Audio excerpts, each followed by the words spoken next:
Okay, so right now it is recording, and it's recording in 4K. I'm going to back that up just a little bit, and while this is recording, I'm going to go ahead and set these side by side. This one right here is going to be your front-facing camera.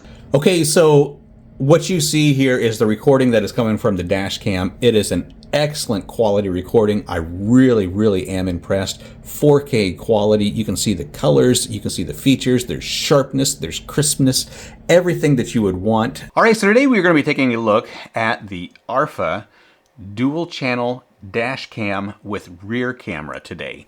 This one was sent to me at no charge so that I can show it to you, and what we're going to take a look at today is everything that you get in the box. I'm going to show you how to set it up. I'm also going to show you the settings that are inside of the camera itself. Then we're going to do a little bit of recording right down here in the studio on both the front-facing camera and the rear-facing camera. And then we're going to go over to our computer back here behind us. We're going to pull that card and look at the quality of the record. We're going to check the audio and everything that we can in just a shorter period of time that's available for the options on the Arpha D24 dual channel dash cam with rear cam. So you do get a 4K camera, and this camera is going to allow you to either record in 4K or all the way down to 1080p. Either way, it's going to be exceptional quality.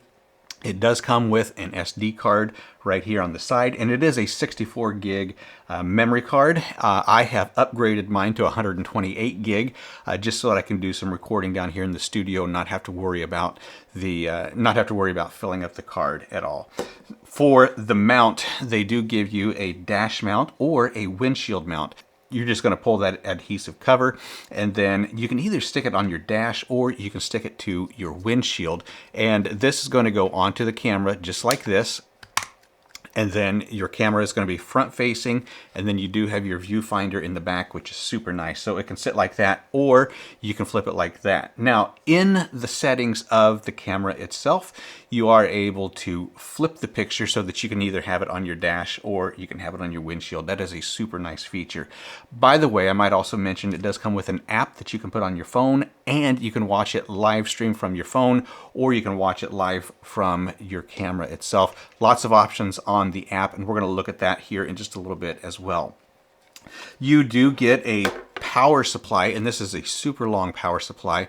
My guess is somewhere between 20 and 25 foot. And this is going to go from your cigarette lighter to your camera. The reason they give you so much of this line or this power cable is so that it can go around the edge of your trim, so that it's not going to be a wire that's hanging down from your dash to your cigarette lighter or from your windshield to your cigarette lighter.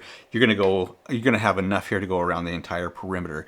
They do also give you the cigarette lighter adapter so that you can plug that into the cigarette lighter, and then your USB-C into the camera itself.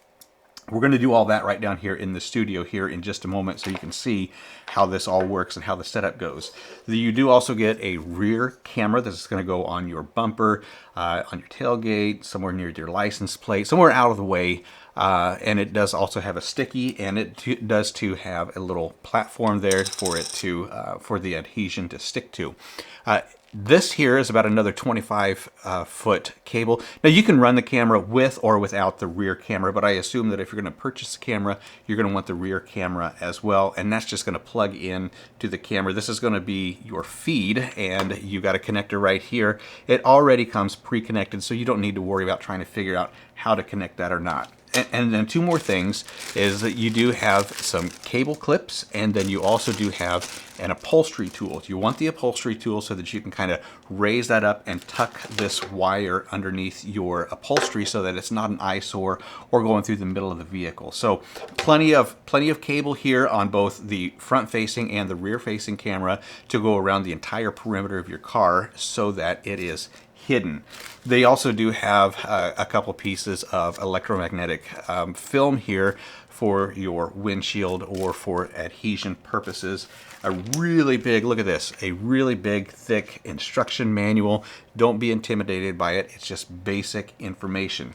Now, the one thing that I do find kind of challenging, or one thing that I wish could change about, really about all of these dash cams, is that it automatically records. Now, that's really not a bad thing because you can set the recording parameters from 1 minute to 5 minute, 1, 2, or 5 minutes, which is going to be a 1, 2, or 5 minute loop, which means that it's going to record 1 minute segments, 2 minute segments, 5 minute segments until the card is full.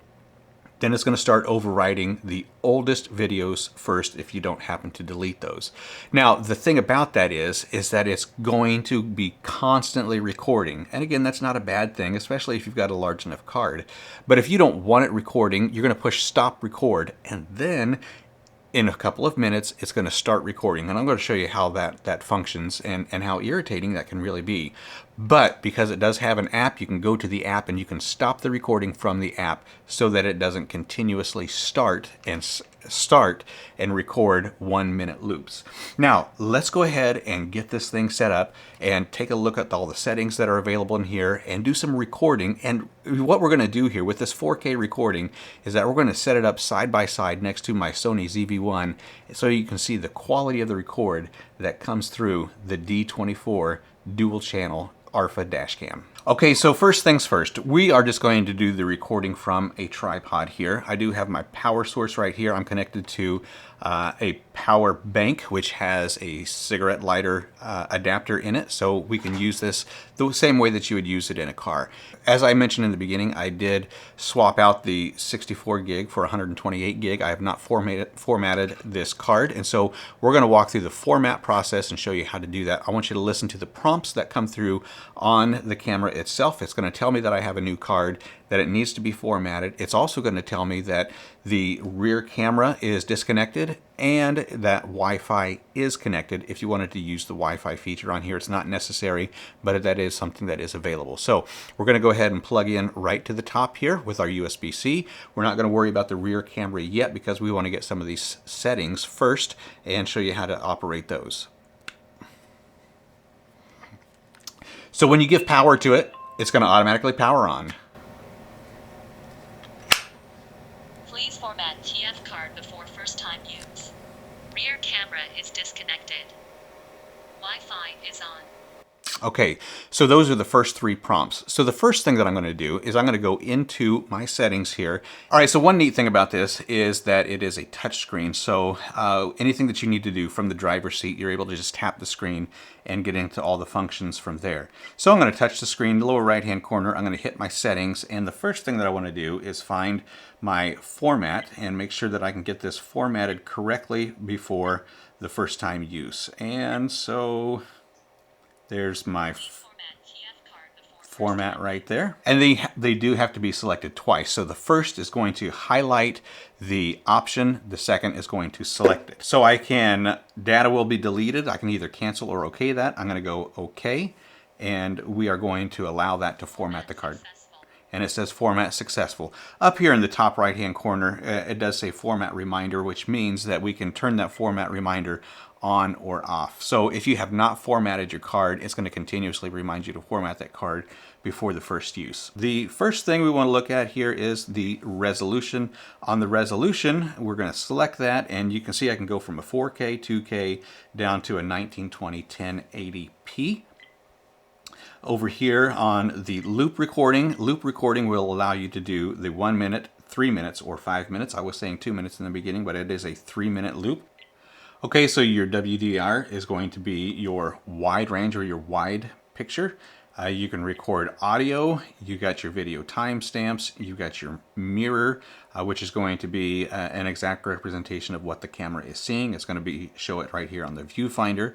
Then you've also got your flip, if you was to have that on your windshield, or if you have it on your dashboard, you can flip that screen so that it looks right to you. Also got a G sensor, which is going to be a movement sensor, your time zone, your date and time, your date format, your screensaver, your touch tone. You can have your touch tones on or off, and so if it's not annoying to you, just leave it alone. or you can change it. I got a volume control here. I can have a low volume, middle volume, or I can have a high volume so that you can hear all of the voice prompts that are available.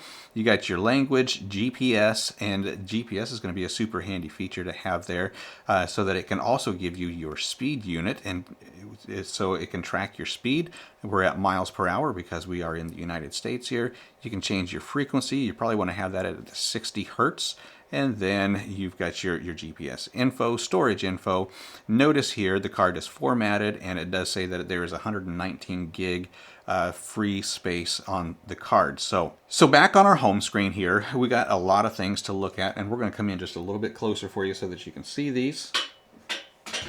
And we'll use just a little pointer here. So we do have our microphone, our SD card, our G-force, our wide lens, and we've also got the camera up here in the upper right hand corner. Now you notice that it did just start recording, and that is that automatic feature that it begins recording whether you tell it to or not. So we're going to touch our screen and we're going to stop that recording. What we can see is that the camera, the locked video, the microphone. This right here is going to allow you to switch between your front camera and your rear camera, because what it's going to do is give you a picture-in-picture, your record stop, your Wi-Fi, and that is also another feature, and then your settings button. Okay, so what we're giving you right now is a view of the rear view camera, and I tell you what, that is a really good quality picture in a low lighted studio. So very satisfied with that, very happy with that. So what we have for the picture-in-picture is the rear view camera is the primary picture, and it is facing upright. You can see how the main camera, when I begin to turn it, it is in the picture-in-picture. So what I can do with that is I can do a couple of different things. I can rotate that and make this my primary, or I can hit it again and do the picture-in-picture and have my rear view camera be the smaller one. So it's your choice, whatever one you want to have up front. Okay, so now what I want to do is just look at the quality of the picture that comes from the front-facing camera. So, okay, so the recording has started, and what I want to do is set the dash cam and the Sony ZV-1 right next to each other, and we're going to line up the audio and the pictures together so that we can get a good idea of the quality that's coming from the 4K recording camera versus just my Sony ZV-1. I don't have it set on 4K. I've got it set on 1080p. Now, I've not done any settings to the dash cam in the way of saturation, hue, lighting, or anything like that. This is just factory right out of the box. No changes have been made. And I think that what we're going to have here is just a pretty good picture. We can also check the audio on that. The audio is on so that we are recording that. I'm on a 5-minute loop, so I have plenty of time to do whatever I want to do. And so with that being said, I'm going to go ahead and look at the app while that is recording and make a few changes while things we're going to open up what's called the Arpha Vision. Now, Arpha has a couple of different apps. One is just called the Arpha, and one is the Arpha Vision. One is going to be for security cameras. This is going to be for the dash camera. So we're going to open that up, and what I want to do is make sure that I am centered okay. You notice that it's finding the Bluetooth to the camera. We're going to confirm that, and then we're going to get a live stream right to the phone so that we can see what kind of picture we have, what quality of picture we have. And there we go. I am centered in the middle of the screen. Didn't even have to set that up. So really good here. So now just some of the features. We can take a snapshot if we want to. So that was a picture that was taken. Let's try that one more time. There we go. All right. We've also got the auto recording. We got the switch mode, so we can go in that switch mode. We can switch to the rear view camera, but again, I have the rear view camera disconnected just so I don't have a bunch of cables strung out all over the table here. Video resolution, I would have to stop the video first, so I'm not going to stop the video. I'm going to allow it to just continue to record. You can see that I'm at 2 minutes and 42 seconds on this recording.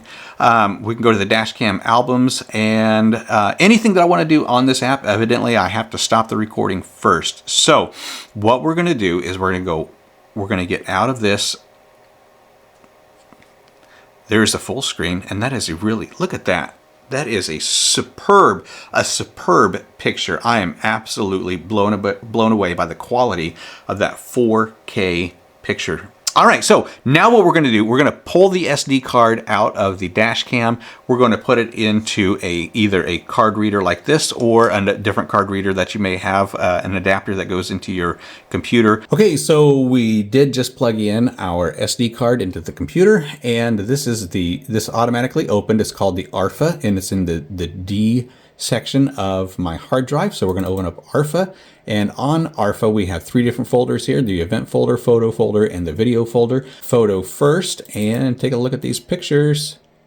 Boom! Excellent quality picture, and there's my second one. Okay, so right now it is recording, and it's recording in 4K. I'm going to back that up just a little bit, and while this is recording, I'm going to go ahead and set these side by side. All right, so I have been thoroughly impressed with the Arpha D24 dual channel dash cam and rear camera. The quality of that 4K record is outstanding. Now, if you wanted to get more recording out of your SD card, you can drop that down to a 1080p and get several more hours of recording out of that. But you know, if you want good quality recordings, good quality pictures from your dash cam, the 4K is going to be your best option. Simple to set up. The reason we're not setting this up in the vehicle today is simply because I wanted to go through all the features right here in my studio, and it's really, really cold outside right now, so everything is done right here just for your convenience, so you can see how everything goes. If you're looking for a good dash cam or window camera, front facing or rear facing, this one right here from Arpha definitely needs to be an option on your list.